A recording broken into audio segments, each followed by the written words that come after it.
I only learned about all this because years ago, an antique clock restorer contacted me and asked me to help him solve a murder.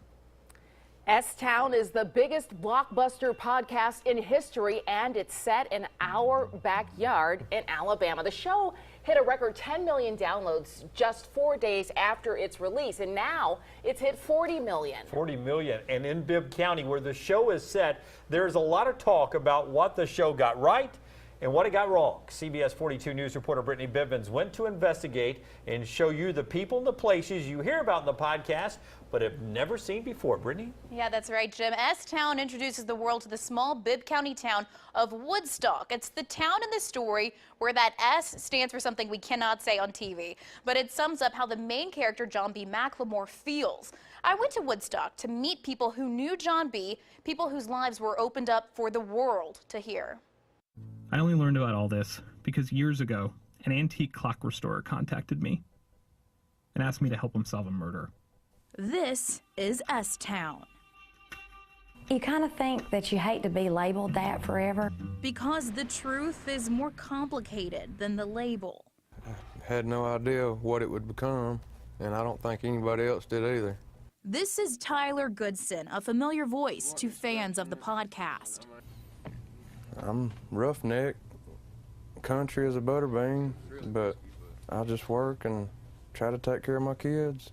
I talked to Tyler at his lawyer's office in Bessemer. He can't discuss details of the court case you may have heard about on the show, but he did talk about his friend, John B. McLemore. It's been emotional. It has been since he died, but since the podcast has come out, it's been really sad. And asked me to help him solve a murder. These are pictures of the hedge maze Tyler helped John build. It's a world another friend of John's, Cheryl Dodson, just went to see. She's also dealing with the fallout of S-Town. You know, people at work go, oh, what would I have to pay Joe Mammy for pudding? Yes, the pudding from the podcast. And when I went to see Cheryl and her husband, the town's mayor, Jeff Dodson, they shared all these food staples, now made famous. So the kids' graduation, Miss Leader's going to send a cake over. You know, that's the way it works. Cheryl says it's a tight-knit, close community she knows and loves, but she feels you don't always hear that on the show. I thought that the relationship between John and Kendall looked like there was a animosity that really didn't exist. Kendall Burt of the Burt family featured on the podcast. I thought Kendall got a bad rap, and one thing that I thought listeners might want to know, there was always this discussion of people to be notified of his death, and John had listed Kendall as one of those people, and it also specified that Kendall be notified in person. John B. McLemore died 2 years ago. Since the podcast, his grave has become a destination for fans.